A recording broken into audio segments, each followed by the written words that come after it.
Be sure to visit my website, www.saraacarter.com. That's Sarah without an H,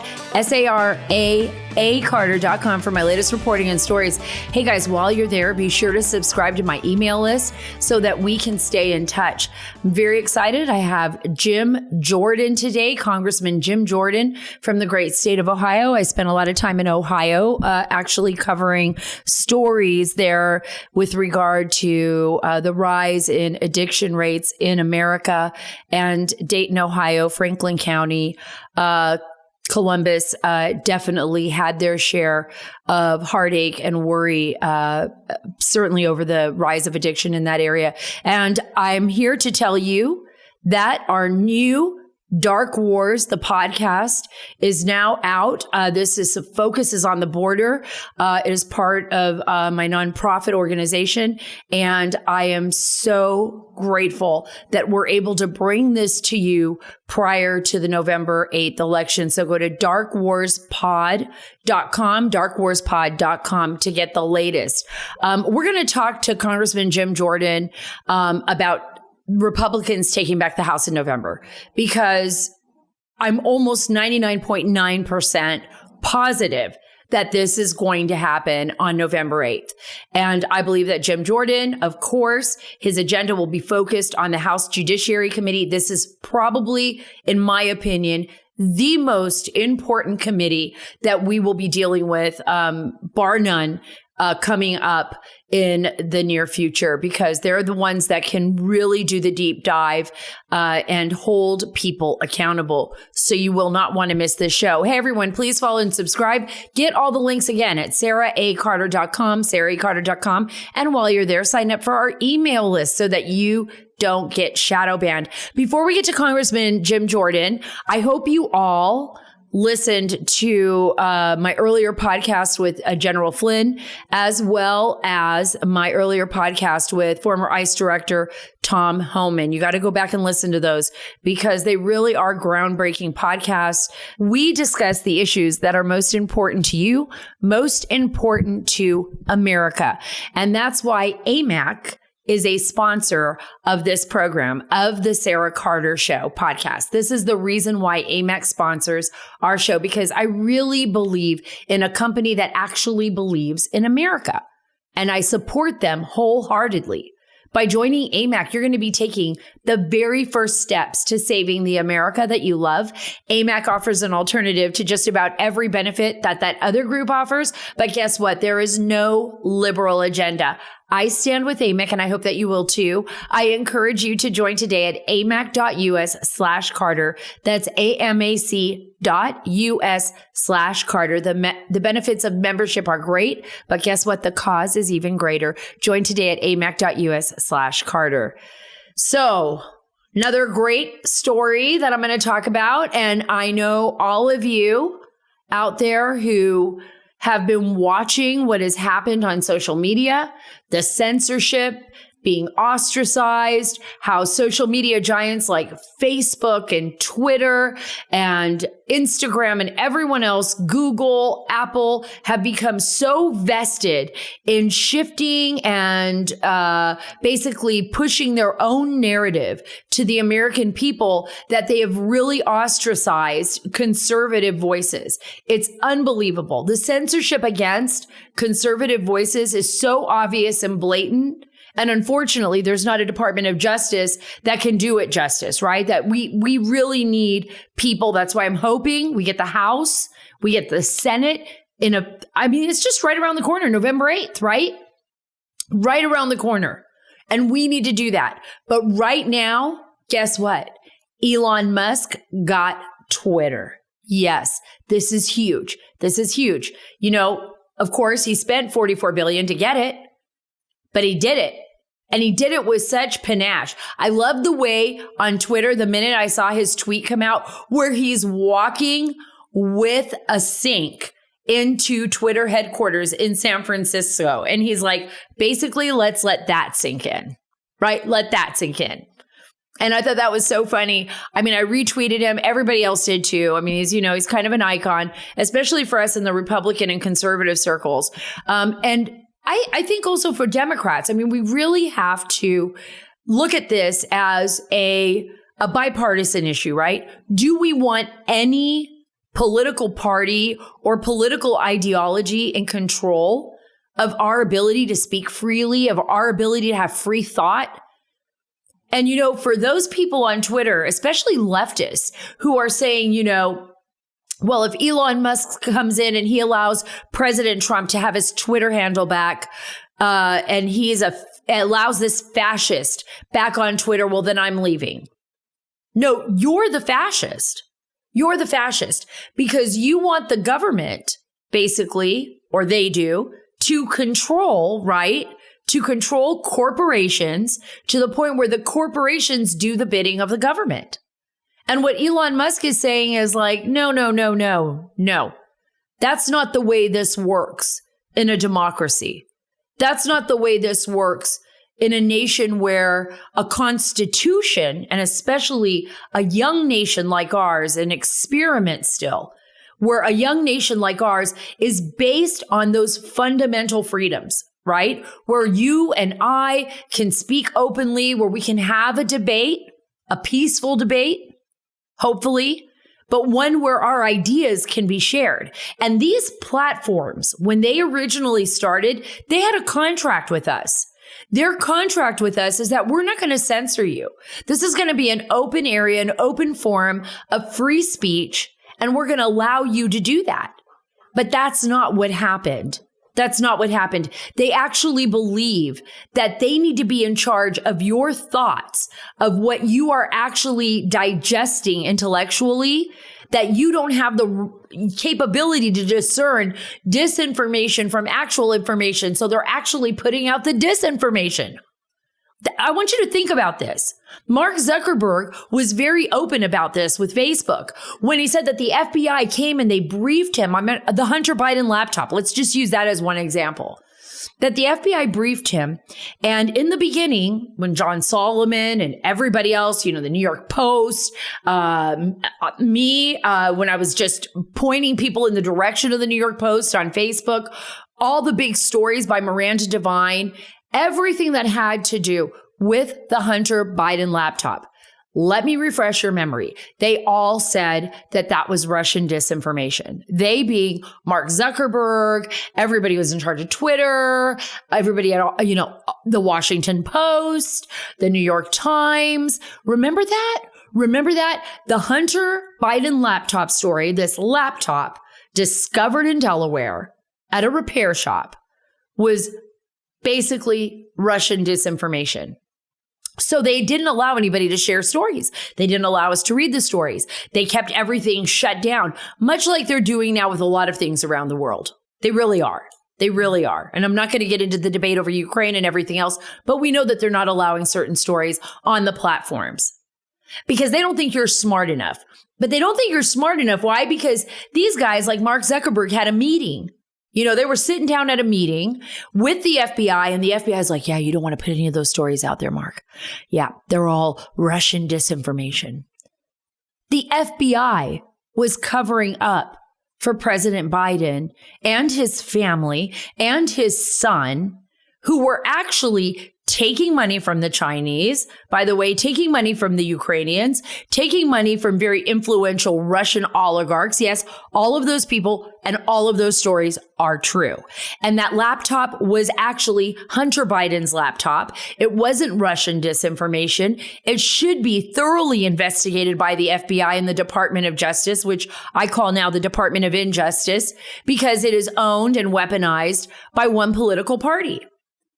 So Elon Musk basically claims, and he's saying this, he's saying, look, I bought Twitter in the end to help humanity. And I believe that.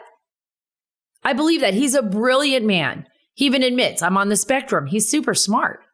That's what he thinks about. He stays up at night, probably pondering all of these existential, questions. Why am I here? Why are we here? Will we survive? Will we survive each other?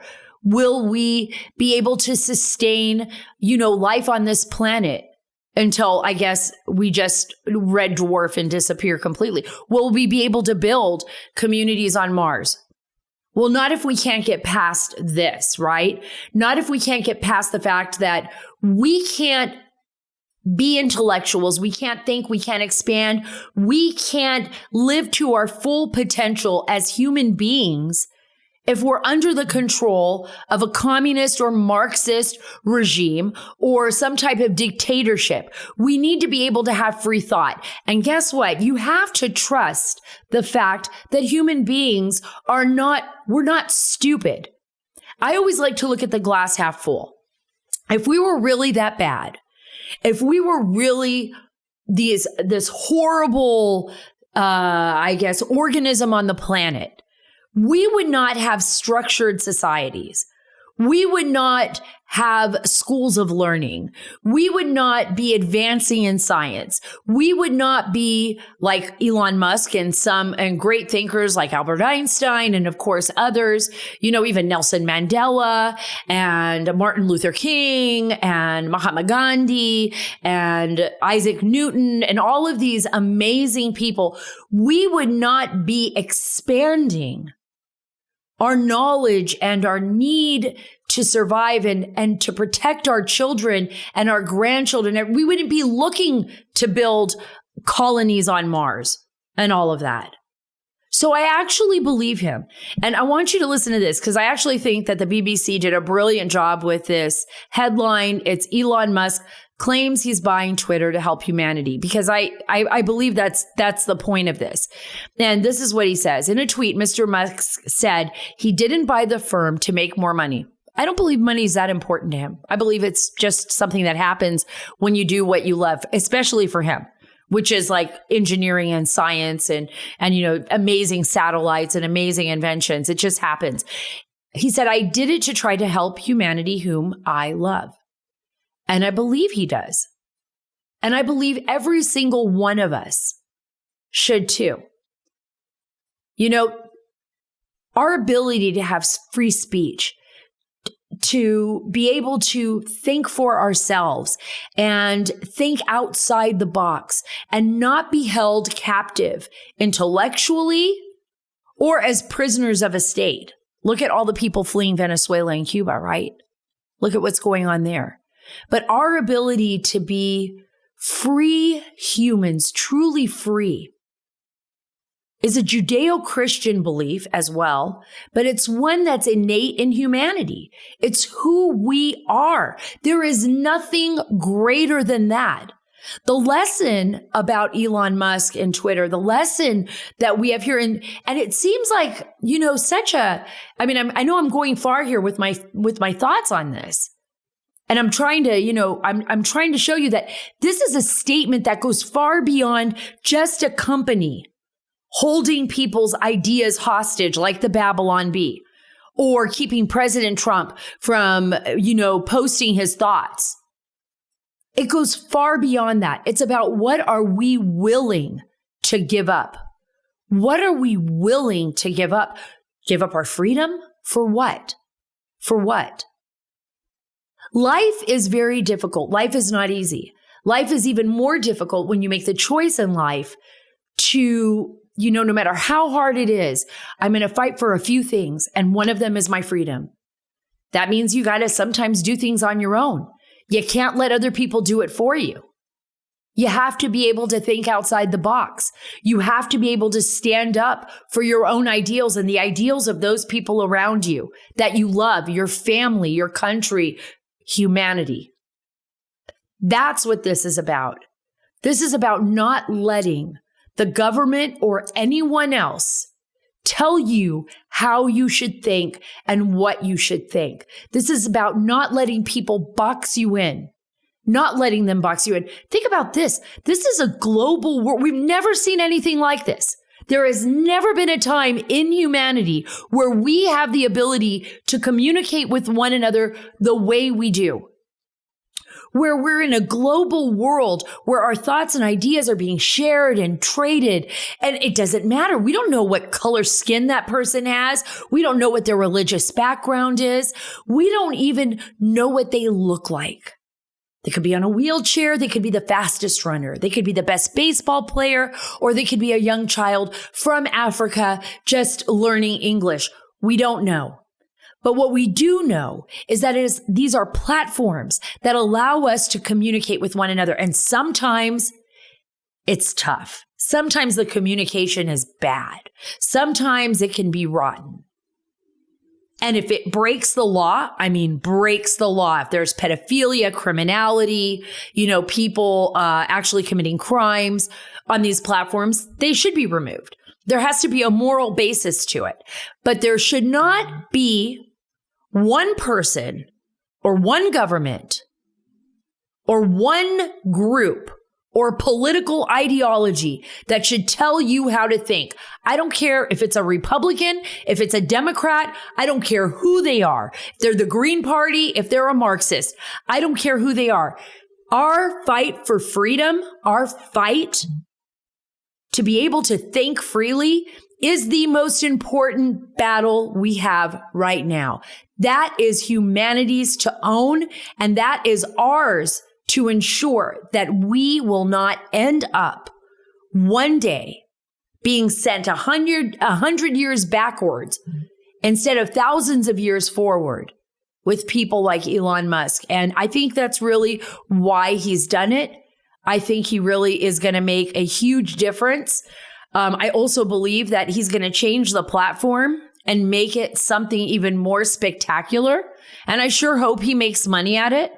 And I sure hope he allows advertisers and everybody else to speak freely. And I don't believe that he, like those before him, Jack and everyone else, and the Mark Zuckerbergs, is going to be played by neither the FBI or anyone else. He is going to create, and I hope, honor his word to create a platform where people will be able to communicate with one another freely. And I believe make an amazing future for our children and grandchildren and so forth. I have a lot of faith in all of us in the world. And I know you do too. I know as you're sitting there, probably like me, doing dishes when you listen to podcasts or going for your walk or whatever you're doing right now. You wouldn't be doing it if you didn't have hope, right? If you didn't believe that we are all worth fighting for and our ideas are worth fighting for as well. I really look forward. I'll be right back with Jim Jordan. But first, I want to talk to you about a great American patriot, someone who I really care about, someone who sponsors this wonderful podcast, The Sara Carter Show. And that is Mike Lindell. Mike Lindell with My Pillow. I always tell you, I have all of his products in my house. I love his products. I love his doggy pillows. I love his sheets. I love the slippers. I just everything. Mike Lindell has just about everything that you're looking for, and it's at My Pillow. Queen size, listen to this on sheets. Queen size regular price, $89.98. $89.98 regular price, right? For full set of queen sheets right now. $39.98 with my promo code, with the promo code Carter. So go to mypillow.com/Carter or call 1-800-685-7221 for deep discounts on the MyPillow Percale Bed Sheets. Queen size, regularly $89.98. Now on sale for $39.98. And you get that with the promo code Carter. While there, take advantage of the buy one, get one free sale on My Pillows, towels, and so much more. Visit mypillow.com/Carter or call 1-800-685-7221 today for the sale of the year on MyPillow Percale Bed Sheets. mypillow.com/Carter or call 1-800-685-7221. I am so happy to have on the line with us now is Congressman Jim Jordan, ranking member of the House Judiciary Committee and a good friend and someone who I truly believe is one of the best fighters up on Capitol Hill for us. I don't know, Congressman, we were just talking a second ago, but I feel the energy. I feel the groundswell. How about you? Yeah, I can feel it here in our state. I think J.D. Vance is going to win. I think he's going to win with a good margin. His campaign has really hit its stride. And I've been traveling around our district, around the state, but also around the country. And you just get this sense that it is moving in a good way, in a conservative Republican direction. And frankly, Sarah, I would not be surprised. I think we're going to win the House, but I would not be surprised if we win every single swing state Senate race that's up, and that's Georgia, North Carolina, Pennsylvania, Washington Ohio. State. Even those might be in play, but certainly Wisconsin, Nevada, and Arizona, and those key swing states. But even Washington State's in play, New Hampshire's in play. So it feels good for conservatives and Republicans. Yeah, it absolutely does. I mean, why do you think it took so long for Republicans to start surging? I mean, it was kind of late in the polls, but I mean, I always believed, I thought this was going to be a red wave from the beginning, just talking to regular Americans. But why do you think those poll numbers are showing so late? Well, I think Americans are just so frustrated with what they see. I've said for now several weeks, this campaign and this election, in my judgment, has always been about 4 plus freedom. 4 key issues plus what they're doing to your liberty, to our liberty. We went from a secure border to no border. We went from safe streets to record crime. We went from $2 gas to $5 gas. And we went from stable prices to a 41-year high inflation rate, all in 21 months. And in addition to doing that to the country and to our families and our communities, they're coming after your First Amendment rights, your Second Amendment rights, your due process rights, and they've weaponized the government, specifically the DOJ, to go after their political opposition. That's what this campaign, this election's always been about. It's really sinking in, I think, now with the American people, and that's why you're seeing things move our way. I absolutely agree with you. And I think, like, you remember, and I'm going to take us all the way back to, even to 2016 and everything that President Trump had gone through, and now seeing what a disaster the Biden administration has made of national policy as well as foreign policy across the board. I think Americans really are seeing it. It took a while. We were up against a beast because, frankly, Congressman, I mean, we really didn't have, and I'm talking about conservatives as well as independents and people trying to get the truth out. I mean, even your investigations in the House, we didn't have the mediums really, other than Fox and a few others, to get the truth to the American people. Well, I mean, but never forget the mainstream corporate media still can't beat Sarah Carter and what you're doing to help the cause. But I'm joking, but I do. We all do appreciate the difference you've made in getting the truth to the country. There's a team of some journalists who do real journalism and who actually present the facts and the truth. Right. But Molly Hemingway. The Federalist Molly are great. Yeah, Lee Smith, John Solomon. There's so many more. I mean, I know they're all Sean Hannity, of course. I've got to say his name, or he'll just be like, "What about me? What about now?" He is really, but his platform really pushed. What I believe was important was getting the truth to the American people, letting them decide for themselves. I think that the House Judiciary Committee, which you are a ranking member, which I believe you will chair, is the most fundamentally important committee in all of Congress right now, because it's the DOJ that really, it's absolutely true, Congressman. The Department of Justice, I want to say the Department of Injustice lately, but it really feels like it has been weaponized. And what can be done to rectify that? Well, no, you're exactly right. It has been weaponized, and we know that because 14 different agents have come to us and taken whistleblower status and told us how bad it is. And you're right, the country sees it for what's happening. Think about the last 2 months. The last 2 months, we've seen them raid the home of a former president, take the phone of a sitting member of Congress, and kick in the door of a pro-life leader, arrest him in front of his wife and 7 children for something local law enforcement, local judge says was not a problem, not a crime. They did all that in a couple months. So the country knows how bad it's gotten. And it's one of the factors that's weighing in on this decision and this move by the people to say, we're going to throw these Democrats out of office and we're going to put Republicans in charge of the Congress, which, as you and I both know, is a good thing for the country. I just heard from my producers when we were getting on the air, so I haven't had a chance to see it myself. Okay. I haven't had a chance, but basically Project Veritas has a whistleblower in the FBI that delivered a document that allegedly shows that the FBI was planning on actually bringing charges against people if they felt that they were spreading disinformation before the election, so that they were going to go even further than they ever have before with charges. I mean, is this Is this kind of just like insane to you? I mean, we have whistleblowers coming out of the woodwork at the FBI, within the DOJ, going to Senator Chuck Grassley, coming to you, going to others. I mean, I thought I was dealing with a lot of whistleblowers in my past, but you could see that the FBI right now, I mean, it's on edge. It is fractured and they are concerned. Yeah, and it's not just that they're coming to us, but the FBI is trying to purge conservatives from their ranks. That's one of the things we've been told by some of these whistleblowers. They don't want conservatives serving in the FBI.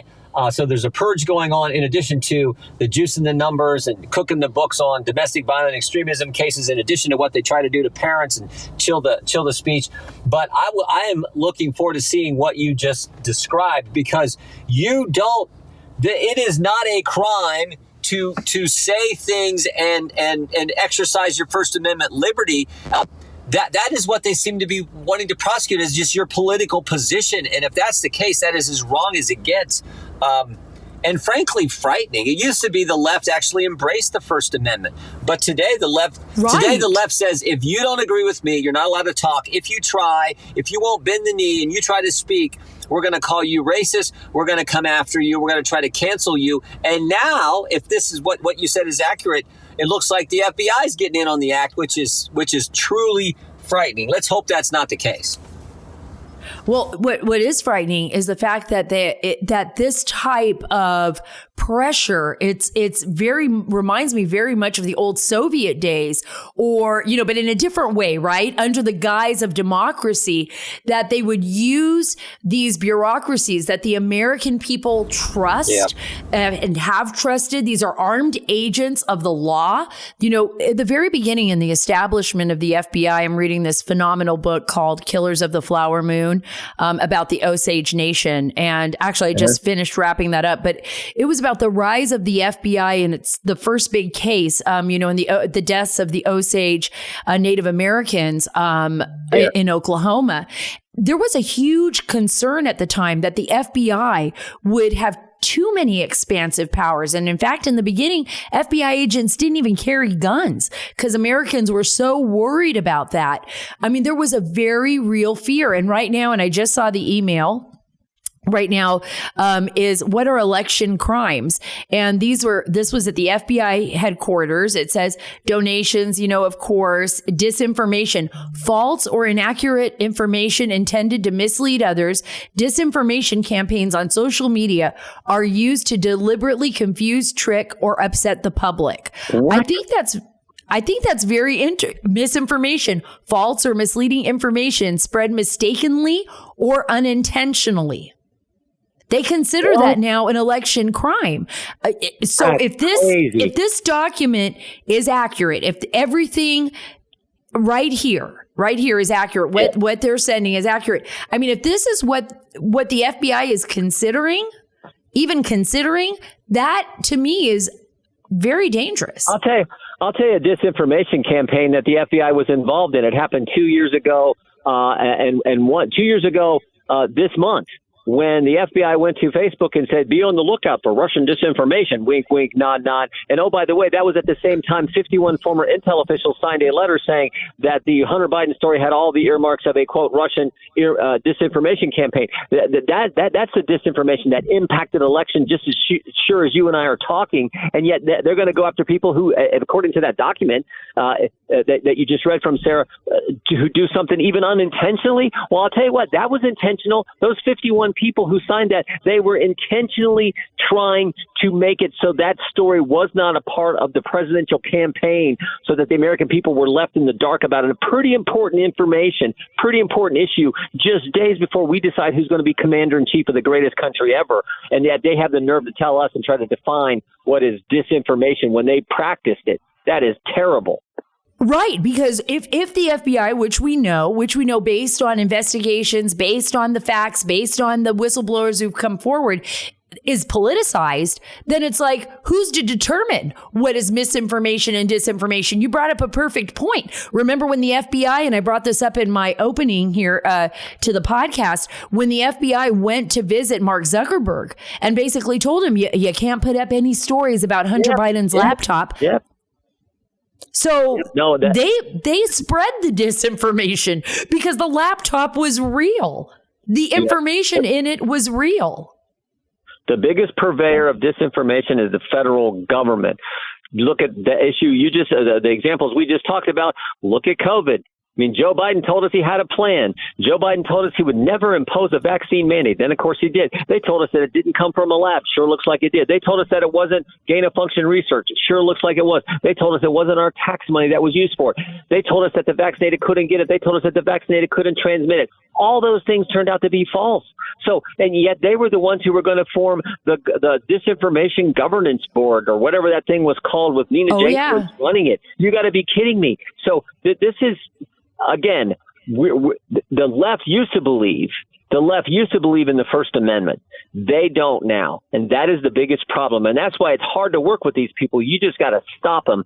But the good news is in 12 days, I think the American people are going to take the first big step in stopping the left when they go to the voting booth.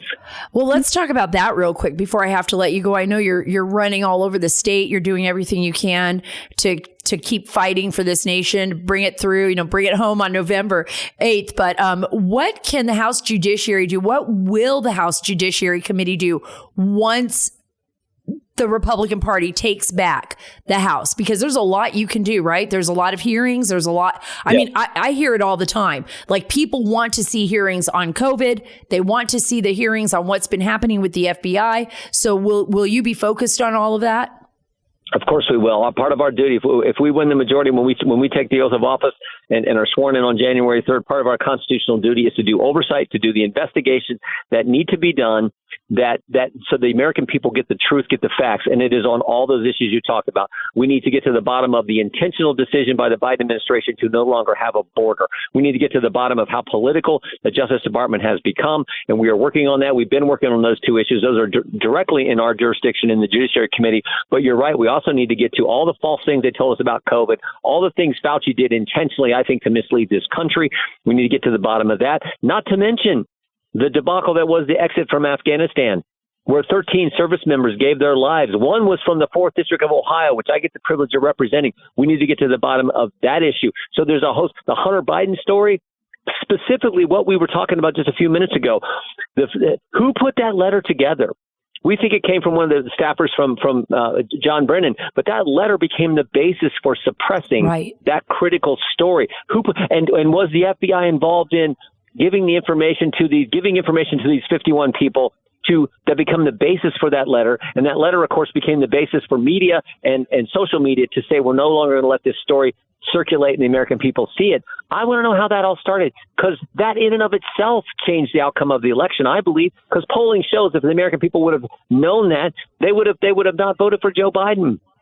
So, well, certainly, because certainly, Congressman, because it would be exactly what they tried to falsely accuse President Trump of being in collusion or being compromised by a foreign adversary, because that's exactly who we have in office now. We have a president and a family of the president who has been compromised by our greatest adversaries, the Chinese and the Russians and possibly the Ukrainians. And we are looking, and I'm not saying that the Ukrainians are our adversaries. Everybody out there, I know what's going on between Russia and Ukraine, but we have a family, a president in office who literally has a son and a brother and other members of the family, and he himself, Mr. 10%, the big guy, I believe, with money from our adversaries. That's an issue. It sure is. And we were not allowed to let the American people, we the people, weren't allowed to see all that. My colleague and friend, Matt Gaetz, has said this in committee a couple months ago, and I thought it was right on target. He said, when is the FBI not going to interfere with an election? In 2016, they spied on President Trump's campaign. In 2018, it was the Mueller investigation. In 2020, they suppressed the Hunter Biden story just days and weeks before the most important election, a presidential election. And in 2022, 91 days before the election, they raided the home of a former president. When are they just going to let we the people decide who we want to represent us and lead us? When are they going to just stay out of it and let us decide, we the people? So that to me is a big question and something that we have to get to the bottom of if, in fact, the people put us in the majority. I believe the people will put you in the majority. And I'm going to give you this last question. Elon Musk is taking the helm at Twitter, has already taken the helm by the time this airs. At Twitter, this is a big deal. He said he bought Twitter to help save humanity. This is for humanity, not for himself.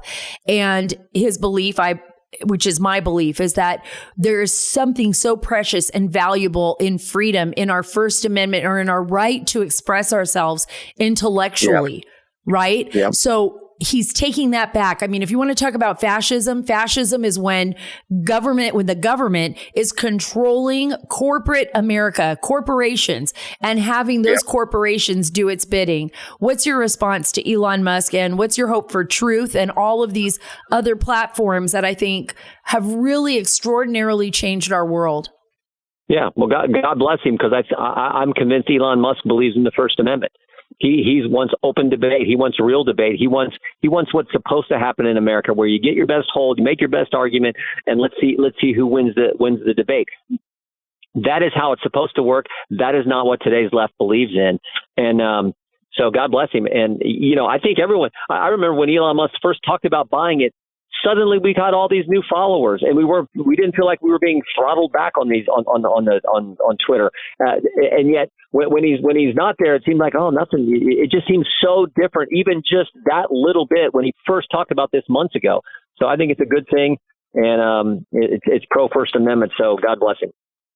Oh, I went through the same thing you did, and I'm being held back. I don't know what happened. Elon Musk came on board for a little while, and everything opened up. They weren't, I guess the algorithms weren't in place then, and now they're back. So hopefully we'll see the difference, here in maybe the next few hours. Who knows? But I look forward to bringing you back on, Congressman. I know you're having a busy day. I know we're right up against a clock here. November 8th is right around the corner, 12 days away. I wish you the best. I know every American is wishing for the best. This is probably one of the most important elections in our lifetime. I truly believe that. And I truly believe it'll be a great men and women like you that will save our nation from peril. I really do. You're very kind. Thanks for all the good work you do. Take care, Sarah. All right. Before we wrap this up today, wasn't Jim Jordan amazing? Congressman Jordan is like a real fighter for America, right? But before we wrap it up, we've got a lot more people fighting for our nation, too. And one of them is Republican Mayra Flores. And guess what? She was rejected from the all-Democratic Hispanic Caucus. I guess they don't think she's Hispanic enough because she's a Republican.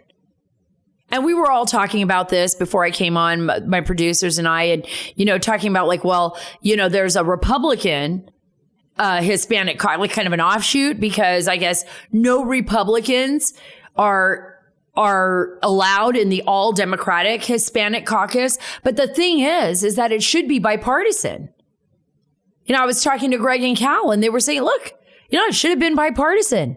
But I guess that we can't be bipartisan. I guess we can't share ideas with Democrats anymore because they're so radical. They're so leftist. And by the way, they're jealous. They're a little jealous. Mayra Flores is like, she's kicking ass and taking names. They don't want to have to argue with her. They don't want to. I give that to Fetterman. He might have just, been, stumbling and having a hard time, and he's totally whacked out there with his crazy ideas, all these, heroin safe zones, and he doesn't want to frack, and then he wants to frack no, frack yes, all of that stuff. But at least he went up there. He went up there and he did the debate with Oz. Oz was remarkable. He did a great job. But here you have for the majority of Democrats do not want to be challenged at all. They want to tell you exactly what you have to believe in. They want to pigeonhole you to if you don't vote for me, you ain't black. Oh, that's the biggest Democrat of all. That's President Biden. He's such a racist. He's such a racist, and everybody knows it. Every member of the Black Caucus knows it. Every member of the Hispanic Caucus knows it, but they never say anything. They never say anything because it's all about, covering up for the party instead of having their own mind, which is what we said at the top of the show, right? We were talking about at the top of the show, let's have our own minds, our own ideas, not be stuck in a box or let someone put us in a box or tell us what we need to believe in. Well, listen to this. Mayra Flores, she cried foul. I would have cried foul too, just to put it on them. But who really cares? Does she really want to go to lunch with all these people? No. Remember when Alan West wasn't allowed in the Black Caucus? He didn't even want to hang out with Maxine Waters. He was just like, oh my God, thank God I didn't make it in that car. But he would, but his ideas, it's about ideas. It's about trading ideas, about talking to one another. But okay, the left doesn't want to share. They don't want to trade ideas. They don't want to be held accountable. So Mayra Flores and everyone else will just have to make them accountable. She will just have to call them out every 5 seconds. So I'll read this to you. This is actually from the Texas Tribune. Mayra Flores cried foul Wednesday after getting rejected from the most influential Hispanic group of lawmakers on Capitol Hill. Like, we don't want to play with you. It's so high school up there, right? Like, we don't want to hang out with you. We don't want to play with you because you don't believe exactly the way we believe. So she tweeted Wednesday that she'd been denied membership in the Congressional Hispanic Caucus, decrying the decision as evidence of bias towards conservative Latinas that don't fit their narrative or ideology. Bingo, correct. As the first Mexican-born American Congresswoman, think about that. What she achieved as the first Mexican-born American Congresswoman, I thought the Hispanic Caucus would be open and working together. Flores said in a tweet expressing her disappointment. The caucus, though, however, is entirely made up of Democrats, including 5 here from the state of Texas. And it was originally founded in 1976 as a bipartisan working group of Hispanic lawmakers in both chambers of Congress, right? But in the 1990s, differences over I'm Cuban, U.S. is Cuba policy led to a fissure between the group's Republican and Democratic members. Flores was hoping probably to find a way to seal the deal there, kind of find a way to reunify.